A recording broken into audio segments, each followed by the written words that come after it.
너희 마음에 슬픔이 가득할 때 함께 찬송합시다. 너희 마음에 슬픔이 가득할 때 주가 위로해 주시리라. 아침 해같이 빛나는 마음으로 너 십자가 지고 가라. 참 기쁜 마음으로 십자가 지고 가라. 내가 기쁘게 십자가 지고 가면 슬픈 마음이 위로받네. 때를 따라서 주시는 은혜로서 가란 심령의 힘을 얻고 주가 언약한 말씀을 기억하고 너 십자가 지고 가라. 참 기쁜 마음으로 십자가 지고 가라. 내가 기쁘게 십자가 지고 가면 슬픈 마음이 위로받네. 내가 맡은 일 성실히 행할 때에 주님 앞에서 상 받으리. 주가 베푸신 은혜를 기억하며 너 십자가 지고 가라매. 참 기쁜 마음으로 십자가 지고 가라. 내가 기쁘게 십자가 지고 가면 슬픈 마음이 위로받네. 자, 우리 오늘 함께 나눌 말씀 보도록 하겠습니다. 마가복음의 말씀을 강의하고 있는데 오늘은 11장 20절로 26절까지의 말씀입니다. 제가 먼저 교독합니다. 그들이 아침에 지나갈 때에 무화과나무가 뿌리째 마른 것을 보고 베드로가 생각나서 여짜오되 앞이여 보소서 저주하신 무화과나무가 말랐나이다. 예수께서 그들에게 대답하여 이르시되 하나님을 믿으라.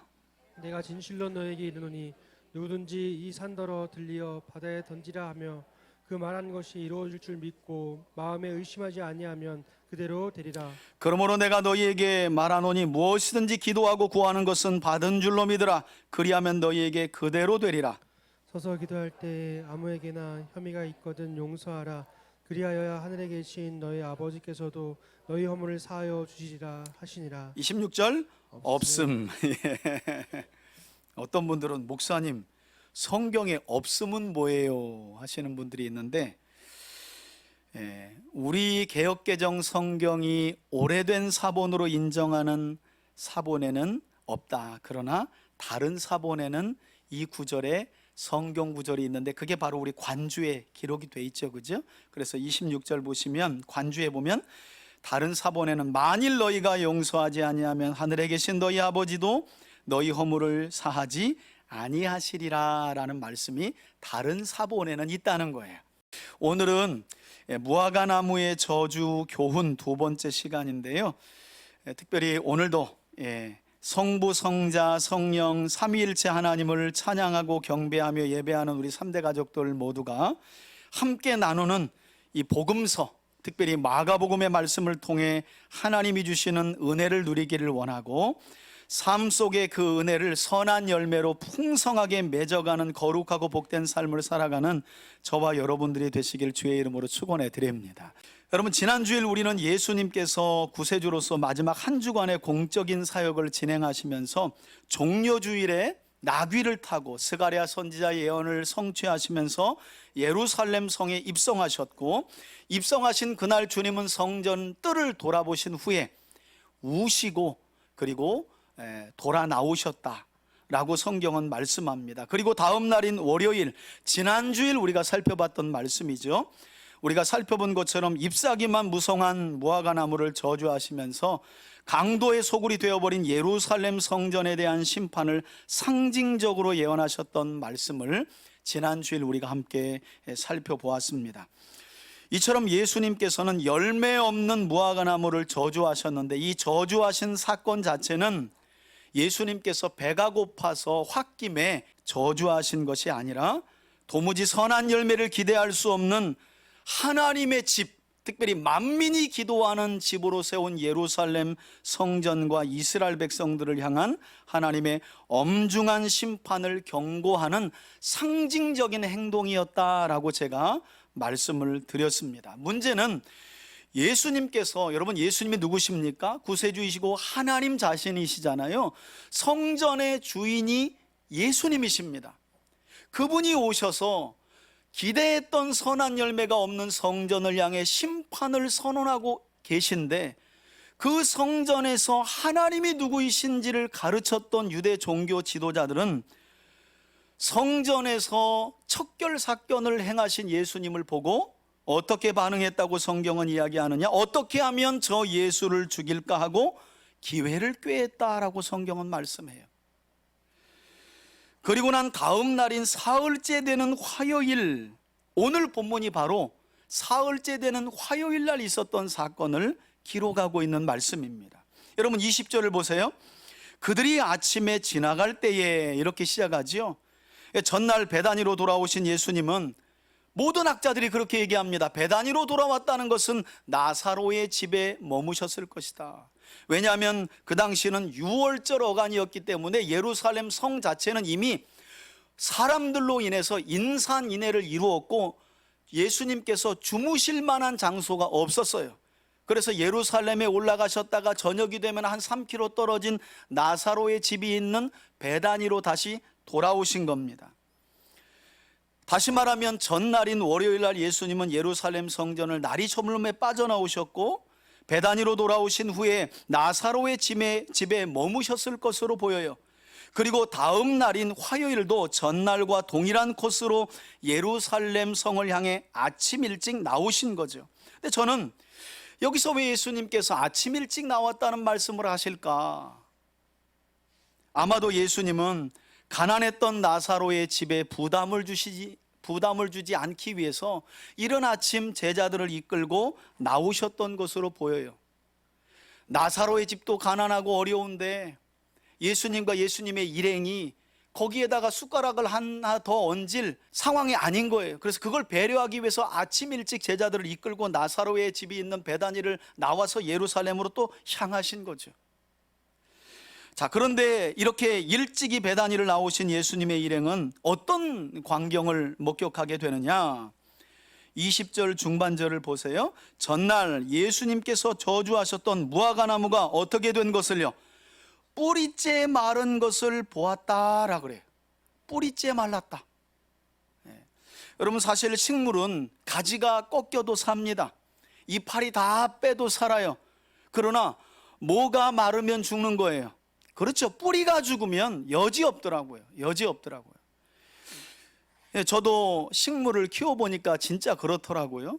뭐 잎사귀, 가지 꺾었다고 죽지 않아요. 그런데 시름시름 앓고 보면 반드시 뿌리부터가 문제가 있다는 거예요. 여러분 뿌리째 말랐다는 것은 무화과나무가 완전히 죽었다라는 것을 우리에게 말씀해 주고 있는 거예요. 더 이상 살아날 가능성이 없는 거예요. 죽은 거예요. 한편으로 이것은 구약적인 의미로 어떤 의미를 가졌다고 지난주에도 제가 말씀드렸느냐, 잊어버렸을 테니까 제가 한 번 더 앞에 성경 구절을 띄울 테니까 여러분들이 함께 한번 좀 읽었으면 좋겠습니다.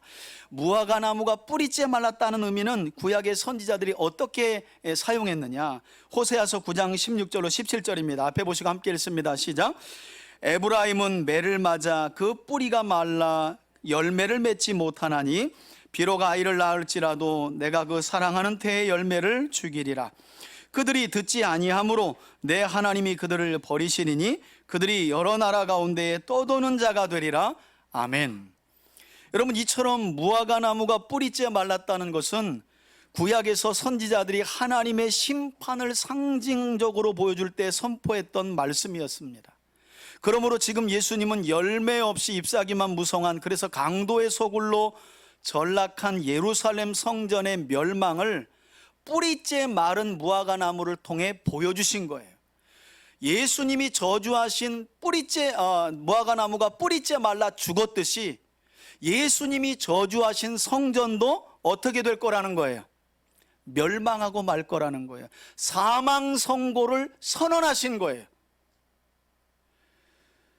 아니나 다를까 여러분, 예수님이 저주하신 성전은 예수님이 죽으시고 대략 한 40년쯤 안 돼서 로마의 장군이었던 티토스가 예루살렘을 함락하면서 돌 위에 돌 하나 남기지 않고 불태워 없애버립니다. 실제로 그 일이 일어나 버려요. 그러니까 예수님의 이 상징적인 예언은 그냥 보여진 게 아니라 역사로 성취됐다는 거예요. 그리고 또 한편으로 이 말씀은 우리에게 어떤 교훈을 주고 있느냐? 입술로는 그 누구보다도 가장 큰 믿음을 가진 것처럼 자랑하지만 정작 삶에는 선한 열매를 맺지 못하는 이 시대의 교회들과 우리 그리스도인들을 향한 엄중한 경고라는 사실을 우리가 기억할 필요가 있다는 거예요. 그래서 여러분, 많은 행사를 하지만 그곳에 선한 열매가 없다. 그러면 예루살렘 성전처럼 그 교회 공동체도 심판받을 수밖에 없다는 거죠. 뭔가 많이 행하는 것처럼, 많이 아는 것처럼, 그리고 하나님을 많이 위하는 것처럼 말하지만 삶 속에 선한 열매가 없다? 이미 뿌리째 마른 무화과 나무와 같다는 거예요. 우리의 신앙이 그렇지 않은지, 우리 가정이 그렇지 않은지, 우리 교회가 그런 공동체는 아닌지 이 말씀을 통해 우리가 심각하게 돌아볼 필요가 있다는 거죠. 자, 그러나 이런 사실을 여전히 깨닫지 못한 제자들은 21절에 보니까 어떤 반응을 보이느냐? 베드로가 생각이 나서 예수님께 말씀하죠. 라삐요, 선생님, 이렇게 부르는 거예요. 보십시오, 어제 저주하신 무화과 나무가 말랐습니다. 베드로가 다른 제자들보다 그리 뛰어난 것 같지는 않지만 그래도 어제 일과 연관은 지어서 생각은 하는 거예요. 예수님이 어제 예루살렘 성으로 향하는 길에 시장하셔서 무화과 나무를 얻으러 가셨는데 잎사귀만 무성하자 저주하신 그 무화과 나무가 뿌리째 말라 죽어버린 것을 보고, 주님 보세요, 어제 저주하신 그 무화과 나무가 뿌리째 말라 죽었는데요? 하고 어제 일과 연관은 지어서 생각을 해요. 그러나 우리가 기억해야 할 것은 아직까지 다른 제자들과 마찬가지로, 베드로 역시도 다른 제자들과 마찬가지로 정확하게 그 무화과 나무가 뿌리째 마른 것이 무엇을 의미하는지 정확하게 사태 파악은 하지 못하고 있다는 거예요.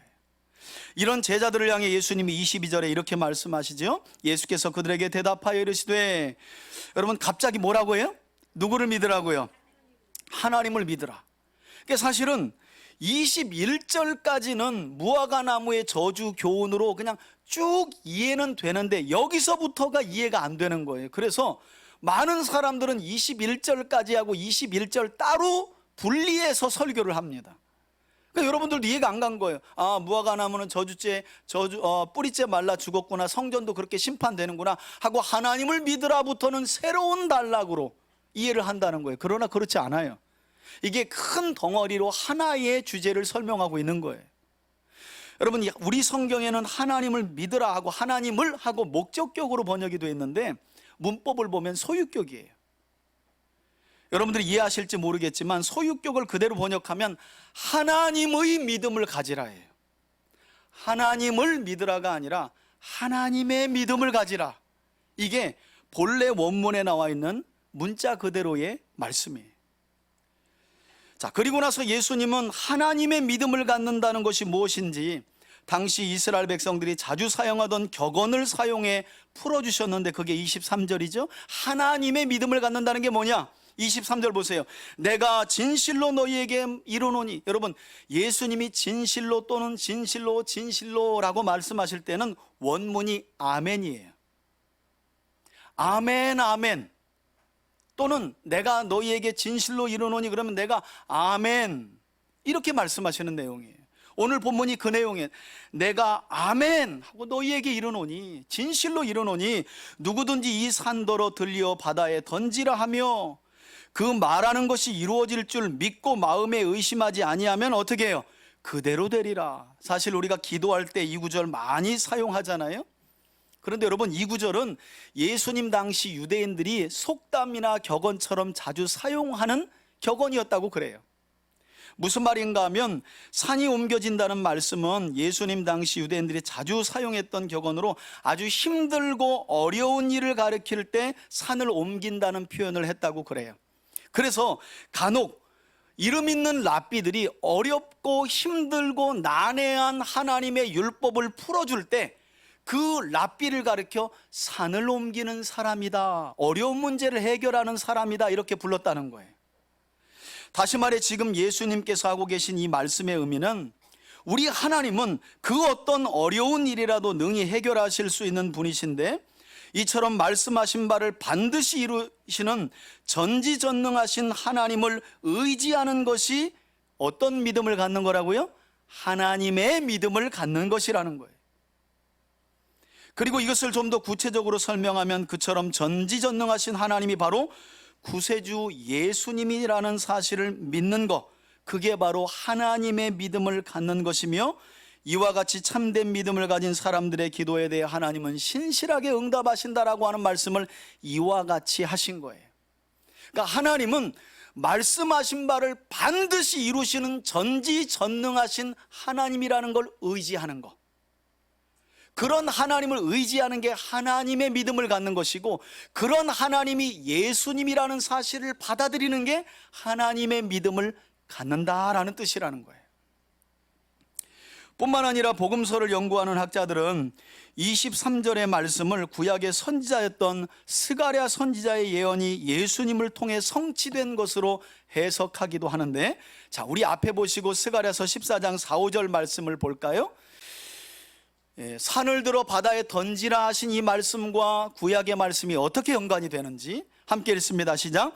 그날에 그의 발이 예루살렘 앞 곧 동쪽 감람산에 서실 것이요, 감람산은 그 한가운데가 동서로 갈라져 매우 큰 골짜기가 되어서 산 절반은 북으로 절반은 남으로 옮기고 그 산 골짜기는 아셀까지 이를지라.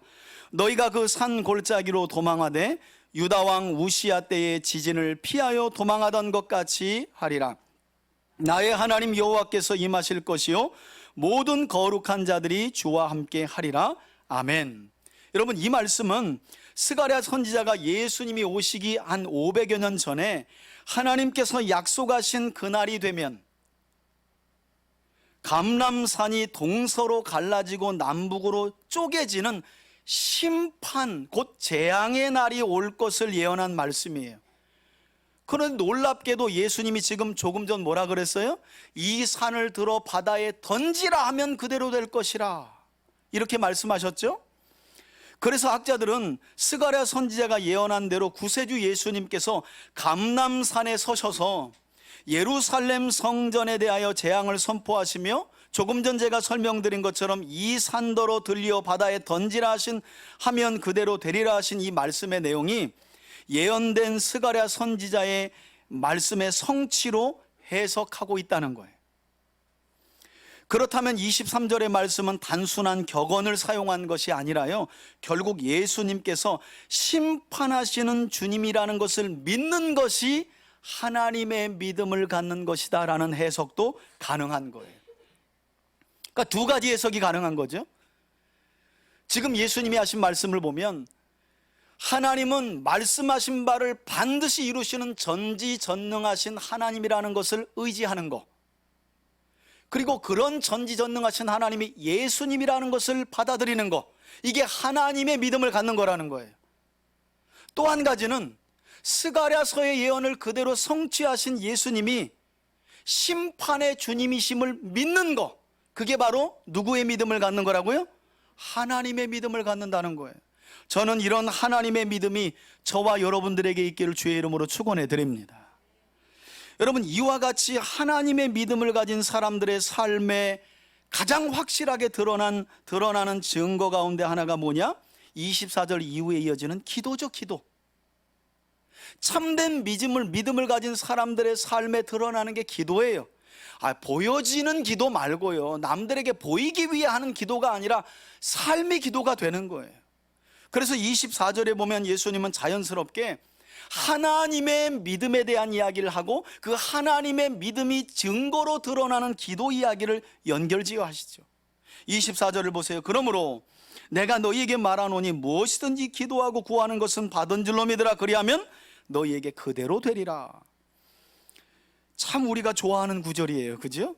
무엇이든지 구하면 다 이루어진다 하니 얼마나 감사해요. 그런데 여러분, 이 구절만 떼어서 볼 게 아니잖아요. 먼저 하나님은 누구의 믿음 가지라 그랬어요? 그렇지요. 말씀을 그대로 이루시는 하나님이신 예수님을, 그분이 심판의 주님이심을 믿는 그 믿음을 가진 사람들이 어떻게 자기 정욕을 위해서 구할 수 있겠어요? 그러니 여기서 말하는 무엇이든지 원하면 주신다는 말씀은 내가 뭘 구해도 다 주신다는 말씀이 아니라 하나님의 믿음을 가지고 하나님의 뜻을 위하여 구하는 기도를 말하는 거예요. 그런 기도는 하나님께서 들어주신다는 거예요. 그리고 그런 기도야말로 멸망을 선고받은 예루살렘 성전을 대체할 새 성전의 본연의 모습이라는 거죠. 주님이 지금 그걸 기대하며 가르쳐주고 계신 거예요. 뿐만 아니라 예수님은 기도와 함께 어쩌면 성전 본연의 가장 중요한 역할인 용서에 대해서도 이어서 가르쳐주고 계신데 25절에 보니까 너희가 서서 기도할 때에 이렇게 시작하죠. 여러분, 유대인들은 보통 기도할 때 앉거나 무릎을 꿇거나 엎드려서 기도합니다. 그러나 대부분은 이렇게 서서 기도하는데 이사야서에도 나와 있지만 손을 이렇게 들고 기도해요. 물론 하나님을 간절히 열망하는 마음으로 손을 들고 기도하기도 하지만 사실 적지 않게 예수님의 말씀을 보고 구약의 선지자들을 보면 이렇게 손을 들고 기도하는 것은 누구 보라고 하는 걸까요? 맞아요. 사람들 보라고, 내가 이렇게 기도하는 사람임을 드러내는 행위로 그와 같이 기도했다라고 성경은 말씀하고 있어요. 예수님은 어떻게 기도하라고 마지막에 말씀하세요? 아무에게나 혐의가 있거든 뭐 하라고요? 용서하라. 그리하여야 하늘에 계신 너희 아버지께서도 누구의 죄를? 너희들의 죄를 용서해 주시리라 하시니라. 여러분, 지금 예수님은 하나님의 믿음을 가지라, 그리고 무엇이든지 믿고 구하라, 기도, 그 다음에는 용서에 대한 말씀을 하고 계세요. 그러니까 이게 연결이 안 돼요. 특히나 앞단락 12절부터 이어지고 있는 무화과나무 저주 사건과 연결을 못 시키는 거예요. 그래서 따로따로 떼어가지고 붙잡고 기도한다는 거예요. 사실은 이게 한 단락인데, 여러분, 이 말씀은 앞선 말씀들과 연결지어 해석해야 하는데, 결국 이 용서에 관한 말씀도 하나님을 믿는 믿음은 그분을 절대적으로 의지하며 그분의 뜻을 구하는 기도로서 드러나고, 그 기도의 응답 조건은 더 이상 멸망을 선고받은 예루살렘 성전에서 제물을 드려서 용서받는 것이 아니라 누구의 허물을 용서해 줌으로, 타인의 죄를 용서해 줌으로 하나님께 용서받는다라는 것을 지금 제자들에게 가르치고 계시다는 거예요. 여러분, 예수님께서 심판을 선언하신 예루살렘 성전은 어떤 곳이에요? 이스라엘 백성들이 하나님과의 화목을 위해 제물을 드리는 곳이에요. 그러나 조금 전 우리가 살펴본 것처럼 그 예루살렘 성전은 예수님께서 무화과나무를 통해서 저주하신 바와 같이 어떻게 하셨어요? 심판을 선언하셨죠. 이제 성전은 끝난 거예요. 더 이상은 제물을 드려서 용서받는 시대는 끝났다는 거예요. 제자 공동체는, 조금 더 구체적으로 설명하면 교회 공동체는 어떻게 하나님 앞에 용서받는다고요? 내가 용서해야 할 자를 용서함으로 하나님께 용서받는 교회 공동체라는 거예요. 여러분, 많은 분들이 제가 조금 전에도 설명드린 것처럼 사실은 큰 단락으로 이어지는 12절부터 시작되는 이 무화과나무 저주 사건 이후에 계속해서 이어지는 오늘 본문인 22절 이후의 말씀을 어려워해요. 그래서 하나하나 끊어서 해석을 해요. 그러나 사실은 이 말씀은 끊어서 해석하면 안 되는 말씀이라는 사실을 제가 오늘 본문을 통해 여러분들에게 가르쳐 드리고 있는 거예요. 즉, 예수님은 이미 강도의 소굴이 되어버린 예루살렘 성전의 종말을 선언하셨고, 말씀드린 것처럼 성전은 얼마 가지 않아 AD 70년에 불타 없어져 버렸습니다. 그러니 여러분 생각해 보세요. 뻔히 예수님이 저주하신 성전이 예수님이 부활 승천하고 난 뒤에 몇십 년 지나면 불타 없어질 것을 아는데, 그 성전을 향해서 하나님의 믿음을 가져라, 하나님의 뜻을 위하여 기도하되 특별히 너희에게 허물 있는 자들을 용서함으로 용서받아라 라는 말씀을 가르쳐주고 계실까요? 아니라는 거죠. 지금 이 말씀은 성전을 향해 하고 계신 게 아니에요. 성전은 이미 끝난 거예요. 예수님이 볼 때 사망 선고를 내린 거예요. 그러면 지금 이 말씀을 하고 계신 대상이 있을 거 아니에요. 그 대상이 무엇인지를 알아야, 누구인지를 알아야 오늘 본문의 말씀을 이해할 수 있다는 거예요. 여러분, 예수님께서 하나님의 믿음을 가져야 하고 또 그분의 뜻을 위해 기도해야 하며, 기도할 때는 서로를 위해 용서를 구하며 기도하라고 하신 대상은 1차적으로는 지금 예수님 앞에 있는 제자 공동체예요. 이 제자 공동체가 지금 저와 여러분들이 몸담고 있는 뭐가 된 거예요? 그렇죠, 교회가 된 거예요. 그러면 지금 주님은 누구를 향해 하나님의 믿음을 가지고 하나님의 뜻을 위하여 기도하되 서로의 허물을 용서해 줌으로 하나님 앞에 용서를 받으라고 한 것일까요? 그렇죠. 교회인 저와 여러분들을 향해 하신 말씀이라는 거예요. 이게 지금 무화과 나무가 저주받아 뿌리째 말라 죽은 상징적인 예언, 곧 예루살렘 성전의 사망 선고 이후에 주님의 소망이 어디를 향해 있는가를 보여주고 있는 거예요. 이제 예루살렘 성전에 주님의 소망은 없어요. 주님의 소망은 교회와 성도들에게 있는 거예요. 교회가 어떤 모습으로 세워져야 하느냐, 사실은 이런 모습을 예루살렘 성전 안에서 기대하신 거죠, 예수님께서. 그러나 그런 선한 열매가 없었던 거예요. 하나님의 믿음도 없고 하나님의 뜻을 구하는 기도도 사라지고, 지난 시간에 설명드렸잖아요. 이방인의 뜰에서 장사치들이 환전의 폭리를 취하고 비둘기를 10배나 비싸게 받아 먹으면서 이방인들조차 만민이 기도하는 집으로 오는 것을 막고 있었던 그런 예루살렘 성전을 향해 하신 말씀이 아니라 제자 공동체인 교회와 성도들을 향해 이 선한 열매가 맺혀지기를 원하며 말씀하고 계시다는 거예요.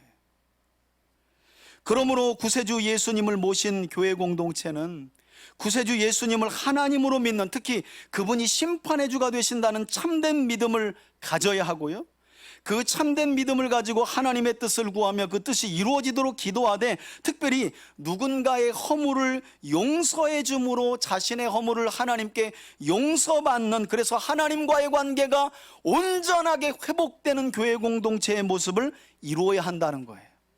저는 저와 여러분들이 몸담고 있는 우리 3대 교회가 그런 교회 공동체가 되기를 주의 이름으로 축원해 드립니다. 말씀을 따라 하나님의 믿음을 갖고, 하나님의 믿음을 갖는 건 말씀하신 바를 반드시 이루시는 하나님을 의지하고 그분이 예수님이라는 것을 믿는 거예요. 그리고 그 뜻을 위해 기도하되 특별히 기도할 때에는 다른 사람의 허물을 용서해 줌으로 하나님께 용서받는 교회 공동체가 바로 주님이 기뻐하시는 참 성전의 모습이라는 거예요. 여러분, 하나님께서 저와 여러분들을 3대 교회로 부르시고 이런 교회의 모습을, 그리고 우리가 세운 교회가 그런 선한 열매를 맺기를 기대하신다는 거예요. 그러니 우리가 한 해를 보내면서 돌아봐야 하는 거죠. 고린도전서에 보니까 저와 여러분들이 성전이라며요. 교회 공동체가 이 시대의 성전 아니겠습니까? 참 성전이신 예수님을 모신 우리가 성전이잖아요. 그런 우리 성전을 향해 주님은 하나님의 믿음을 우리가 제발 갖기를, 그리고 그 믿음을 따라 하나님의 뜻을 위하여 기도하기를, 그리고 기도할 때에는 다른 사람의 허물을 용서해 줌으로 하나님 앞에 그의 허물을 용서받아 하나님과의 관계가 온전히 회복되기를 원하는 그런 교회 공동체의 모습을 그려가신다는 거예요. 그리고 교회가 그런 곳임을 우리는 반드시 전도해야 합니다. 그래서 교회는요, 하나님 앞에 죄인이 나와서 용서받고 하나님과의 관계가 회복되도록 끊임없이 인도하고 전도하고 복음을 전해야 하는 거예요. 여러분, 그게 교회 공동체를 향한 주님이 원하시는 선한 열매입니다. 그리고 우리 개역개정 성경에는 마지막 절인 26절에 없음으로 기록되어 있지만, 조금 전에도 저와 여러분들이 관주에 기록된 말씀을 함께 살펴보았죠. 구세주 예수님을 믿고 기도하는 교회 공동체는 우리 자신이 타인의 허물을 용서하지 않으면 하늘에 계신 하나님께서도 우리의 허물과 죄를 용서하지 않으신다는 믿음을 가지고 나와 하나님과의 관계를 회복하기 위해 누구를 용서하는 공동체? 타인의 허물을. 여러분, 이제 올 한 해도 2주 남았다고 말씀드렸잖아요. 제가 송구영신 때 꼭 말씀드리는 게, 이스라엘은 초막절이 지나고 이제 새해 나팔절이 되기 전에 대속죄일까지, 나팔을 불고 속죄일까지 한 열흘 정도 되는데, 그 기간 동안 묵은 한 해 자신이 다른 사람과의 관계가 깨어지고 그리고 틀어진 관계에 화목하러 다닌다는 거예요. 화목하러. 왜? 내가 누군가의 죄를 용서해야 새로운 한 해도 하나님의 용서를 덧입고 복된 한 해를 맞이할 수 있다는 믿음이 유대인들에게 있기 때문에. 여러분, 오늘은 주님이 기대하시는 새 성전된 교회 공동체가 맺어야 할 선한 열매에 대한 이야기를 하고 있는 거예요. 그걸 말씀드렸어요. 저는 올 한 해가 가기 전에 여러분 자신을 위해서 다른 사람의 허물을 용서할 수 있는 믿음을 저와 여러분들이 가질 수 있기를 주의 이름으로 축원해 드립니다. 여러분, 교회는 재물을 들여 용서받는 그런 시대에 세워진 하나님의 성전이 아닙니다. 이제 우리는 하나님 앞에 재물을 죽여 피 흘림으로 용서받는 시대에 살고 있는 게 아니에요. 다른 사람의 허물을 용서해 줌으로써 우리의 죄를 용서받는 그런 새 시대의 새 성전의 삶을 살아가고 있는 거예요. 그러니 우리는 구세주 예수님을 통해 2000년 전 심판받아 무너진 성전을 대체하기 위해 이 땅 위에 세워진 교회 공동체의 본연의 모습을 우리가 섬기는 교회 공동체 안에 회복해야 한다는 거죠. 바라기는 우리 3대 가족 모두가 시작되는 한 주간도 약속하신 말씀을 반드시 성취하시는 심판의 주가 되시는 구세주 예수님을 믿고, 또 그분의 뜻을 위해 기도하기를 바라고, 또 타인의 허물을 용서함으로 하나님 앞에서 자신의 허물과 죄를 용서받으면서 무엇보다도 하나님과의 관계를 온전히 회복하고 더욱 하나님과의 관계가 깊어지는, 그게 진짜 교회 공동체의 모습이기 때문에 그런 교회 공동체의 모습을 이루어가는 저와 여러분들이 되시길 주의 이름으로 축원해 드립니다. 아멘. 이제는 우리 주 예수 그리스도의 은혜와 하나님 아버지의 사랑과 성령의 교통하심이 예루살렘 성전의 멸망을 교훈 삼아 이 시대의 참 성전으로 우리를 부르신 심판의 주가 되시는 예수 그리스도를 바르게 믿는 하나님의 믿음을 가지고 그 뜻을 위하여 기도하되 허물 있는 다른 사람들의 죄를 용서해 주는 삶을 통해 하나님과의 관계를 온전히 회복하고 그 관계 안에서 복된 삶을 살아가기로 소원하며 나아가는 우리 교우들 머리 위에 이제로부터 영원토록 함께 계실지어다. 아멘. 아멘.